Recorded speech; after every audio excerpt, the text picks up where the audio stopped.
Salut à tous, j'espère que vous allez bien, c'est Romain et on se retrouve aujourd'hui pour le traditionnel avant-match. Demain soir, dernier match de poule à la maison pour nos Parisiens. Le prochain match en Ligue des Champions au Parc des Princes, ce sera soit le 8e de finale en février, soit un match de poule en septembre prochain. Et oui, la qualification n'est pas acquise, le classement est très serré dans notre groupe ultra homogène et donc les mathématiques sont importants juste avant ce match crucial contre Newcastle demain. Important pour nous, les joueurs ne doivent pas réfléchir et gagner, mais on va commencer par là, les scénarios possibles pour les Parisiens à l'issue du match de demain, puisque dans le même groupe, il y a Milan qui reçoit le Borussia Dortmund. Alors, on sera qualifié si on gagne, évidemment, et si Dortmund gagne ou fait match nul à San Siro. Si Milan gagne et qu'on gagne, on sera premier du groupe demain soir, mais on n'aura pas assuré la qualification, qui restera à valider lors du dernier match face au mur jaune.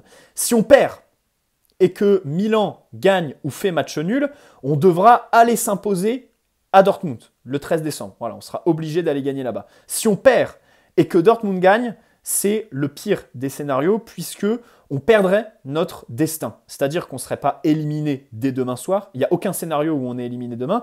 Par contre, si Dortmund gagne et qu'on perd, gagner là-bas le 13 décembre ne suffira pas. Il y aura d'autres facteurs comme le goal average et tout ça. En gros, et le résultat entre Milan et Newcastle. Donc, on perdrait notre destin. Et enfin, si on fait match nul, on resterait à la seconde place, quoi qu'il arrive, et donc on n'aurait pas de qualification acquise demain. Moi, j'insiste quand même sur l'enjeu de terminer premier du groupe. Parce qu'aujourd'hui, en l'état, les premiers des groupes, ce sont le Real, le Bayern, Manchester City, les trois équipes qui t'ont éliminé sur les 3 dernières éditions, dont le Bayern et le Real sur les 2 dernières parce que tu termines deuxième de ton groupe, Arsenal, le Barça, la Real Sociedad et l'Atlético Madrid. Quand les deuxièmes sont Copenhague, le PSV Eindhoven, Porto, Leipzig, la Lazio, l'Inter et le Napoli. Bien sûr, il reste 2 journées pour que les classements changent, mais cette année plus que les autres, je pense qu'il est quand même très important d'aller chercher la première place au-delà de la qualification. C'est-à-dire qu'aujourd'hui, comme on est un petit peu en pas ballottage défavorable, ce serait un mot fort parce que j'ai quand même envie de relativiser en fait. Moi, je fais partie des positifs sur le match de demain. Encore une fois, on ne sera pas éliminé. Il n'y a aucun scénario où on est éliminé dès demain. On a quand même des forces de frappe. On va le développer dans cette vidéo par rapport au match aller à St. James Park. L'équipe, dans sa dimension collective et individuelle, a quand même bien progressé, même si le dernier match de Ligue des Champions à Milan était un naufrage. J'ai quand même confiance en nos capacités à au moins se qualifier et c'est pour ça que j'insiste sur la première place. Alors après, je vois tous les commentaires venir pour gagner la Ligue des Champions, il faut gagner tous les matchs, passer partout, machin. Oui, ok.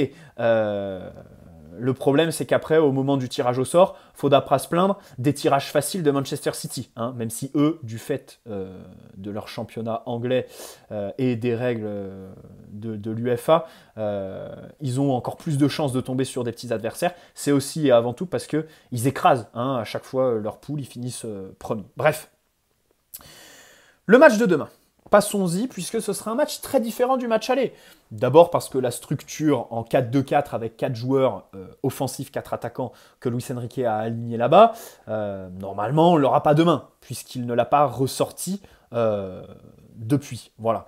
C'était évidemment notre plan de jeu le plus offensif, le plus ambitieux, le plus suicidaire pour ceux qui l'avaient critiqué au moment de cette défaite 4-1.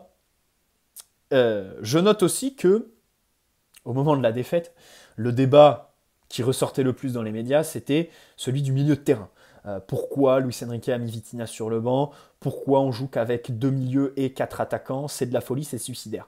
J'ai envie de dire, depuis ce fameux match à St. James Park, on a eu des exemples pour nous prouver que rajouter un milieu de terrain n'a pas transcendé l'équipe, n'a pas changé grand-chose au problème qu'on a eu à St. James Park, et qu'on a retrouvé face au Milan AC avec Ugarte, Warren Zaïre-Emery et Vitinha sur le terrain tous les 3 en même temps.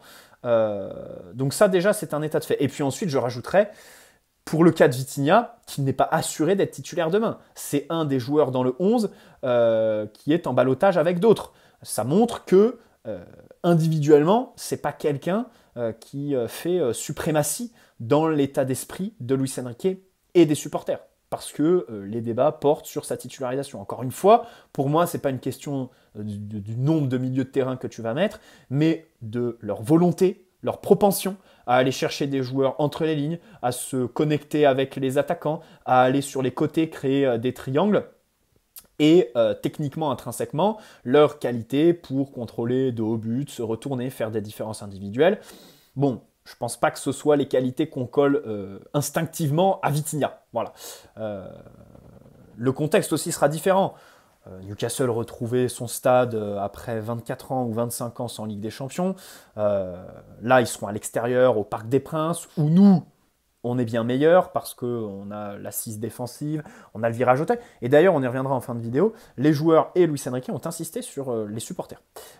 Et en plus, Newcastle ont un jour de repos en moins, puisqu'ils ont joué samedi contre Chelsea, même s'ils les ont balayés 4-1. Bon, nous, on a gagné 5-2 contre Monaco. Ce qui est bien, c'est qu'avec ce match contre Monaco, juste avant la Ligue des Champions, on a eu quand même un bon baromètre. Voilà, on va pas se mentir, c'était un des meilleurs matchs de la saison pour la Ligue 1, ce PSG Monaco, et nous, un des adversaires qui nous a proposé le plus de défis, que ce soit individuel ou collectif, avec de vrais bons joueurs alignés et une équipe qui venait nous chercher, qui nous a imposé des sorties de balles propres, défis auxquels on a répondu. Bon, le premier enjeu pour demain collectivement, pour moi, il est élémentaire. Vous allez peut-être me prendre pour un fou, mais c'est vraiment ce qui m'horripile le plus en fait. Quand je vois cette équipe, quand je pense à tous les millions qu'on a dépensés cet été au Mercato, parce que on peut me dire que Luis Enrique tâtonne, travaille sa structure, que les joueurs s'adaptent, et je le comprendrai à 100%. Le problème, c'est que, et on l'a encore vu contre Milan, je pense que le match aller contre Newcastle, c'était le point d'orgue de ça, c'est des joueurs qui, après deux touches, ne savent pas quoi faire du ballon et le perdre. Et ça, pour moi, c'est du ressort de qualité intrinsèque, en fait. Les contrôles sur 3-4 mètres, je suis désolé, c'est pas une question d'adaptation. Et j'attends les joueurs demain dans cette dimension-là. Vraiment répondre, faire un match propre techniquement, répondre à l'intensité que Newcastle va nous demander, nous imposer, mais le but, c'est pas qu'il nous l'impose. Alors, cette intensité, évidemment, c'est au duel, voilà, épaule contre épaule, mais aussi, du coup, techniquement, dans les sorties de balles. Et je parle pas que des contrôles et des passes. Je parle aussi de porter le ballon, que nos défenseurs aillent fixer l'attaquant qui va les presser pour libérer de l'espace au receveur de la passe, mais ça, on va le développer. Donc ça, pour moi, c'est vraiment mon premier enjeu. Donc les sorties de balles contre Monaco, on a eu un lot de consolation puisqu'elles étaient quand même plus propres. Tu vois que ça progresse bien. Le triangle Fabian Ruiz, Dembélé, Hakimi était quand même très bien rodé vendredi soir. On l'espère que ce le sera tout autant. Voilà. Enjeu sur les sorties de balles pour nos défenseurs, se mettre face au jeu. Skriniar, Mukiele. Je rappelle que demain, sur les 4 défenseurs qui seront alignés, on en aura 2 qui, avec ballon, sont pas à l'aise, sont très rigides, parce que c'est des joueurs athlétiques avant d'être des joueurs techniques. Et en plus, Mukiele n'est pas sur le bon côté. Droitier côté gauche, c'est quand même très compliqué pour lui. Donc, j'insiste vraiment là-dessus. Ça, c'est du ressort de Donnarumma, de Lucas aussi. Attention à ne pas balancer des ballons, se débarrasser un peu du ballon et le donner à un défenseur qui serait dos au jeu avec un adversaire qui est en pleine course sur lui, parce que là, ce serait la débandade, évidemment. Hein. Et pour eux aussi, quand ils reçoivent le ballon, en jeu de se mettre face au jeu pour aller chercher un milieu ou alors, comme Luis Enrique le demande, un relais extérieur. Bon, ça c'est propre au match aller. Demain, j'attends, une fois le premier rideau de Newcastle dépassé, on l'espère le plus de fois possible dans le match, il va falloir bien occuper l'interligne. Voilà. L'espace entre les lignes était très élevé contre Newcastle, parce que sur le terrain, tu as quand même Mbappé, Kolo Muani, Dembélé, donc évidemment la ligne défensive pense à ne pas se faire prendre dans le dos, sauf que tu n'as pas du tout exploité ça. Tu n'avais personne entre les lignes, ça ne venait pas chercher les relais. Je parle des milieux, je parle aussi du numéro 9, tu vois, décrocher pour proposer un relais, pour ensuite faire un petit jeu en triangle, comme on le développe. C'est vrai que ça, c'est quelque chose qu'on voit de plus en plus ces derniers temps, ces derniers matchs, donc on espère que demain, ce sera vraiment mis en exergue. Et ensuite, trouver nos attaquants lancés, parce qu'au match aller, on a marqué comme ça. Warren qui trouve Lucas, c'est pas un attaquant, mais lancé dans la course par un ballon au-dessus de la défense. Pareil, les occasions de Dembélé en deuxième mi-temps à Saint James Park, il est lancé. Donc ça, très important, avoir la personnalité pour, quand on voit un attaquant faire un appel dans le dos, lui donner le ballon. Et pour nos attaquants, eux aussi, au match aller, on rappelle que ça avait été un naufrage absolu. Je pense que concernant Mbappé, on était face à un de ses pires matchs en carrière, un de ses pires matchs au PSG, et même lui en fait, à titre personnel, vraiment, parce qu'il n'y avait rien à tirer dans son match. Et on y reviendra. C'est-à-dire qu'au match aller, tu étais vraiment enfermé dans cette idée de jouer rapidement, de jouer de manière très verticale, tout de suite courir vers le but, avec un jeu en rupture ultra prononcée, alors que des fois, le jeu te demandait autre chose. Et les attaquants n'ont pas réussi à le faire parce que les qualités intrinsèques d'un Kolo Muani, Mbappé, Dembélé sont tournées vers l'attaque rapide, mais aussi parce qu'ils se découvraient. Voilà, c'est des joueurs qui ne jouaient pas ensemble 2 mois avant ce match, qui découvraient la structure, les consignes de Luis Enrique, et donc ils n'arrivaient absolument pas à contrôler le ballon. Voilà, à le garder, faire quelques touches, jouer ensemble, donner le ballon dans le bon tempo. Là, je trouve quand même que, pareil, là-dessus, ça a bien évolué. On est capable de mettre plus de variété. Nos attaques placées sont quand même plus foudroyantes. Voilà. Surtout que, bon, depuis le match aller à Newcastle, on a marqué à chaque fois 3 buts au moins par match, à part sur le retour à San Siro contre Milan, où on marque qu'un seul but sur coup de pied arrêté. C'est un signe de confiance quand même, ça, voilà, surtout quand tu sors de 5 buts marqués vendredi, avec 5 buteurs différents, dont tous tes attaquants, ça fait quand même plaisir, Demain, concernant la composition, alors bon, je pars sur le 4-3-3, 3-4-3, appelez ça comme vous voulez, enfin, un 4-3-3 en phase défensive qui se transforme en 3-4-3 à la relance et en phase offensive. La structure n'est pas la question, c'est plutôt, évidemment, les hommes, puisqu'on sait très bien comment le PSG va jouer, les relais intérieurs et tout ça. Alors, Donnarumma. Donnarumma, je me suis fait prendre là dans les commentaires ce week-end parce que j'ai mis Donnarumma nul dans le titre. C'est ma faute. C'est vrai que c'était un titre très critique à son égard, mais si vous regardez le débrief, je nuance, et si vous regardez mes vidéos, bon, pas plus tard que pendant la trêve internationale, je faisais de Gigio Donnarumma le meilleur Parisien. À mes yeux, pour moi, sur le début de saison, c'était le plus régulier, le meilleur Parisien. Donc il y a eu l'erreur, la boulette vendredi. Au-delà de ça, il fait quand même de très très beaux arrêts qui s'inscrivent dans la lignée de tous ceux qu'il a fait sur les matchs précédents. Donc ça fait plaisir. Comme je l'ai dit, demain, ne pas veiller, ne pas trop allonger. Parce que vendredi, après sa boulette, il faisait quasi que d'allonger. C'est pas ce que Luis Enrique demande. Pour vendredi, les circonstances avec la boulette, on les comprenait. Là, demain, attention, il ne faut pas dénaturer son jeu qui jusque-là était empreint de progression. Voilà. Et veiller, comme je l'ai dit plus tôt, à donner le ballon à des joueurs face au jeu, surtout pour Skriniar et Mukiele. Très très important, les mettre dans les meilleures dispositions. Je noterai aussi sur le match aller, tiens, la boulette de vendredi contre Monaco, et sachez que je lui en veux beaucoup moins pour cette boulette que pour celle qu'il fait au match aller contre Newcastle. Souvenez-vous, le 3e but. Alors le 3e but, il y a toute une action avec notre défense qui est aux abois complètement, mais il y a surtout Donnarumma qui veut prendre le ballon, qui est donc à ras de terre, reprenez le but, à la main. Et du coup, ça fait un espèce de bugag, alors qu'il aurait dû utiliser ses pieds. Le problème de Donnarumma, c'est qu'à la relance, il n'est pas bon avec ses pieds, mais même en tant que gardien, dans sa mission première qui est d'arrêter les ballons, il n'utilise jamais ses pieds. Et donc à l'aller, sur ce 3e but qui a quand même été un tournant du match, parce que voilà, retour des vestiaires, on sait très bien que voilà, c'était soit 2-2 pour le PSG, soit 2-2 et tu reviens dans le match, soit 3-1 et là t'es mort. Au final, ça a été 3-1. Donc ça a été un vrai tournant avec une erreur de main de Gigio. Donc voilà, là-dessus, voilà, ça pour moi, ce serait vraiment la plus grosse erreur qu'il a fait sur ce début de saison, tu vois, parce que c'est dans son rôle numéro 1 qui est d'arrêter des ballons. Voilà. Hakimi. Alors Hakimi, je l'attends dans les sorties de balles, bien évidemment. Hein. À l'aller, il avait été annihilé par Newcastle. Avec Dembélé, c'est le facteur X. Dans le dernier tiers, par rapport à son match au Milan AC, j'attends beaucoup plus de justesse. Attention, hein. À Milan, dans le dernier tiers, il faisait pas du tout les bons choix. Demain, j'attends un Hakimi qui met en valeur ses partenaires, qui fait des gestes d'attaquant de numéro 9 quand il faut finir, parce qu'il a une finition qui est tout bonnement remarquable quand il le veut. Et puis au duel, évidemment, qu'il soit présent pour bien défendre. Skriniar, je m'y arrêterai quelques temps. Bon, alors déjà, dans les airs, on va avoir une équipe de Newcastle qui va nous proposer un vrai défi comme au match aller. Au match aller, on avait sombré. Là, je l'attends vraiment dans ce domaine-là pour qu'il nous fasse enfin un match digne de ce nom où il joue sur cette qualité qu'il avait avant de signer au PSG, le jeu aérien. Je ne pense pas qu'il ait d'énormes espaces à couvrir, dans le sens où oui, on va vouloir avoir le ballon, mais je pense que la confrontation sera un petit peu plus équilibrée quand même. Et donc, on sait très bien que Skriniar, plus il est proche de son but, plus il est à l'aise pour défendre. Ça va être une conjoncture qui, je pense, sera valable demain. Donc vraiment, je l'attends dans ce jeu positionnel.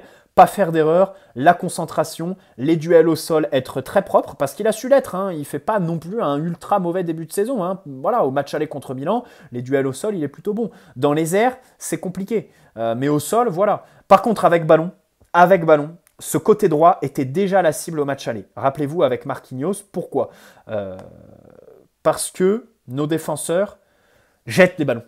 Hakimi lui donne le ballon comme ça, le long de la ligne.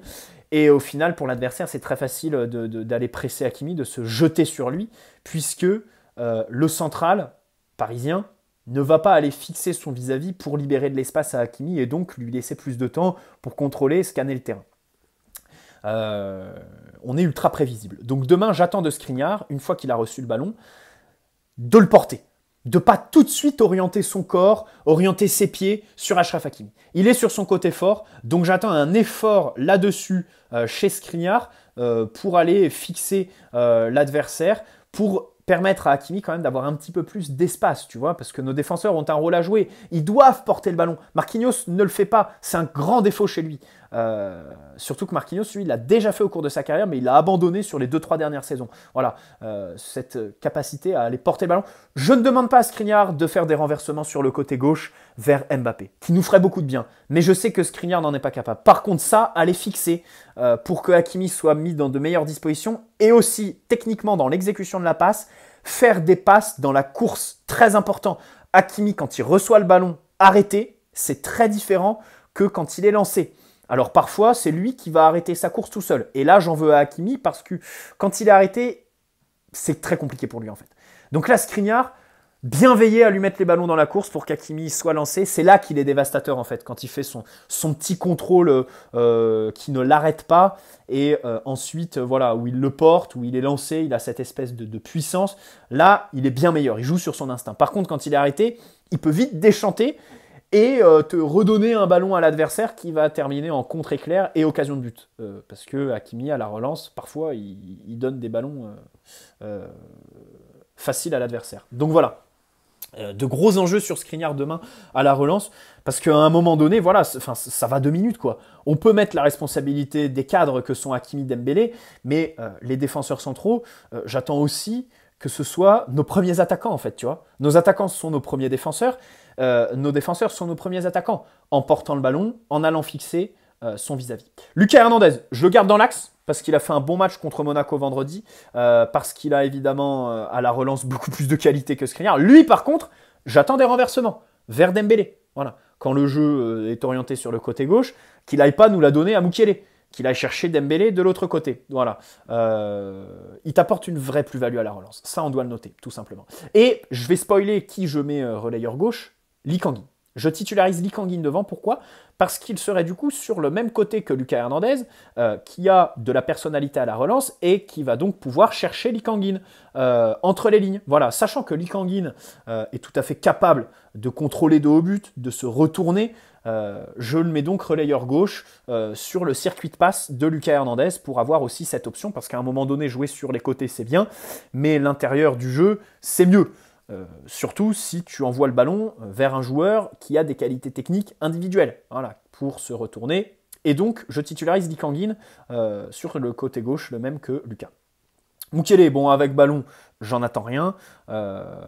Lui donner le moins possible le ballon. Et puis sans ballon, bien sûr, que ce soit le guerrier qu'il est d'habitude, hein, qu'il n'arrête jamais ses courses et ses actions, ce qui fait que chaque fois, il te fait des retours un petit peu salvateurs qui sont très jolis à voir à la caméra. Dans le dos, attention à ne pas se faire prendre. À l'aller, Lucas Hernandez a été pris, donc Mukiele doit faire attention à ça. Voilà. Ugarte, après son naufrage à Milan, c'est un de ceux que j'attends le plus demain, tout simplement. Il faut qu'il retrouve sa confiance et ses techniques défensives. Là où je l'attends le plus, c'est que dans les temps faibles, ou si ça tourne mal, si Newcastle ouvre le score ou quoi, j'attends d'Ugarte beaucoup plus de maturité mentale. C'est-à-dire que sur les autres matchs, il sombrait complètement. Ça va pas, il s'enferme complètement à vouloir jouer sur ses qualités, qui sont donc la récupération haute, harceler l'adversaire le plus rapidement possible.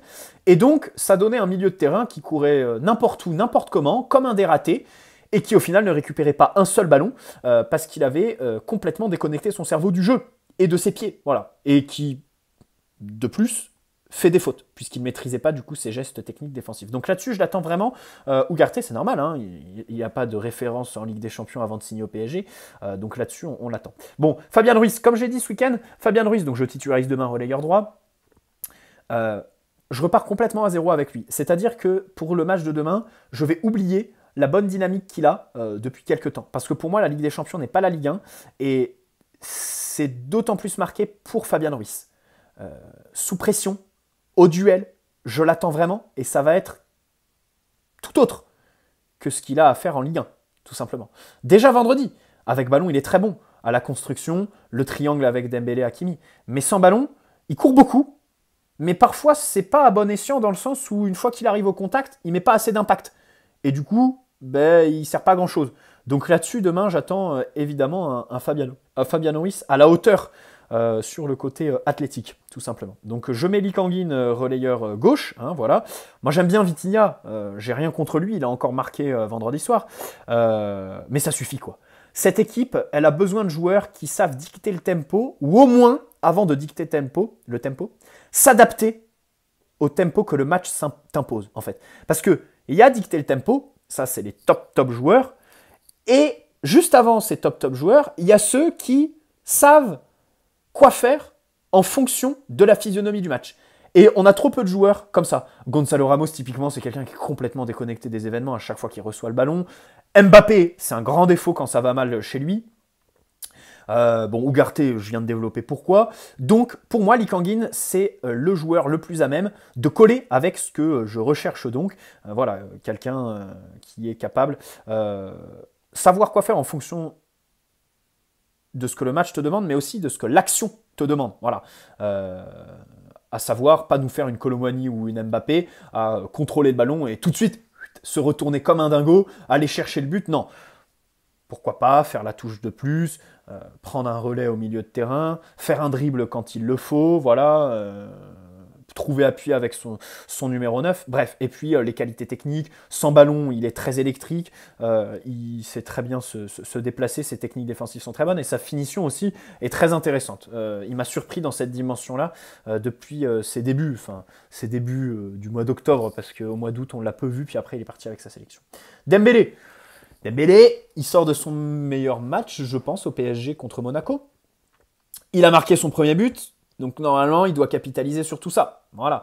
Par rapport au match aller à Newcastle, je trouve qu'il a pris en responsabilité à la relance. Donc c'est là-dessus que je l'attendrai. Bien sûr, après, il y a la justesse dans ses gestes, les dribbles. Enfin, vendredi soir, le nombre de dribbles qui passent, c'est exceptionnel. Enfin, vraiment, la compilation de son match, c'est vraiment une compilation très très haut niveau. Mais vraiment. Donc demain, j'espère qu'il sera à ce même niveau de réussite, hein, parce qu'il y a la justesse, mais il y a aussi la réussite chez lui. Il y a aussi une réussite qui dépend de ses partenaires. Hein. Il a beau faire toutes les différences. Si une fois qu'il a passé le ballon à son partenaire, il en fait n'importe quoi, comme Mbappé sur le duel face à Maignan au match retour à San Siro, bon, c'est pas de la faute de Dembélé, ça, tu vois. Donc vraiment, je l'attends ici. Et plus encore, les centres. Ça, c'est quelque chose que j'ai beaucoup développé dans mes vidéos. Il y a la finition, ça c'est le discours bateau que tout le monde te dira chez Dembélé, mais il y a aussi les centres. Attention, match aller contre San Siro, à chaque fois qu'il centrait, tu avais l'impression qu'il le faisait pour se débarrasser du ballon, qu'il ne réfléchissait pas. Là, j'attends vraiment des centres travaillés où il choisit la bonne surface du pied pour qu'ils arrivent à destination, tu vois. Encore vendredi, il loupe tous ses centres, Dembélé. Même si c'est son meilleur match au PSG, où il est très très juste. Les centres, c'est quelque chose qu'il doit absolument travailler. Voilà. Gonzalo Ramos, je le titularise à la place de Kolo Muani. parce que je préfère voir Kolo Muani rentrer. Déjà, je titularise Lee Kang-in. Je me dis, sur le banc, il faut quand même que je garde des joueurs électriques qui, en seconde mi-temps, vont réussir à exploiter la fatigue, les largesses de la défense de Newcastle. Donc Kolo Muani en est un. Bonne entrée contre Monaco, il a marqué, il a pris en confiance. Donc demain, bon, je titularise Gonzalo pour la deuxième fois, puisqu'il était déjà titulaire au match aller contre Newcastle. Et puis contre Monaco, il reste sur son match le plus abouti avec ballon. Il a réussi à se connecter avec ses partenaires, les efforts sans ballon et tout ça. Donc bon, ça se joue à rien. Vraiment, en fait, ce duel, à chaque fois, c'est compliqué parce que ça se joue dans un mouchoir de poche. Hein. Vraiment, je vous le dis, hein, je titularise Gonzalo à la place de Kolo, juste parce que je vois Kolo mieux rentrer dans le match que Gonzalo, en fait, tout simplement. Et parce que je titularise Lee Kang-in, un joueur de rupture, je préfère en garder sous mon aile sur le banc. Parce que, bon, faire rentrer Vitinha et Gonzalo Ramos à l'heure de jeu, bon, j'ai un peu moins de perspective que si je fais rentrer Kolo Muani, tu vois. Donc voilà.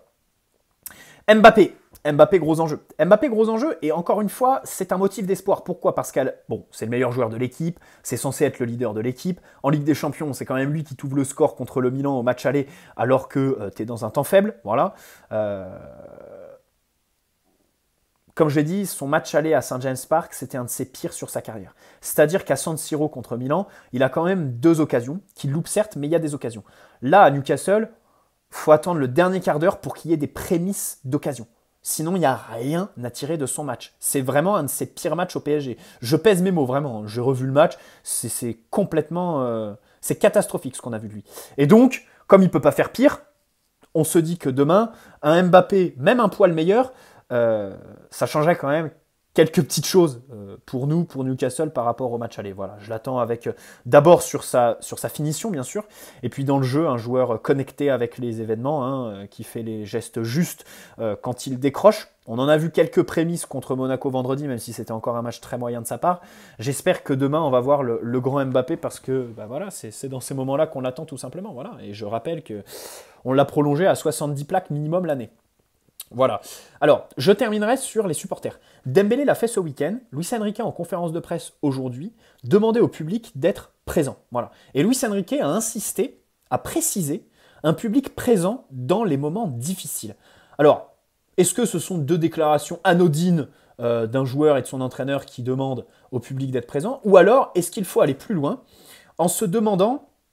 Bon, déjà, question très basique, le parc vit quasi exclusivement du virage Auteuil, donc ça, peut-être que c'est un peu problématique pour les joueurs. Et ensuite, le virage Auteuil chante, met une ambiance de dingue. Les tifos sont absolument extraordinaires. Celui de Belmondo, l'aller contre Milan, c'était vraiment un des meilleurs ces dernières années. C'est absolument dingue, mais c'est pas un public à l'anglaise.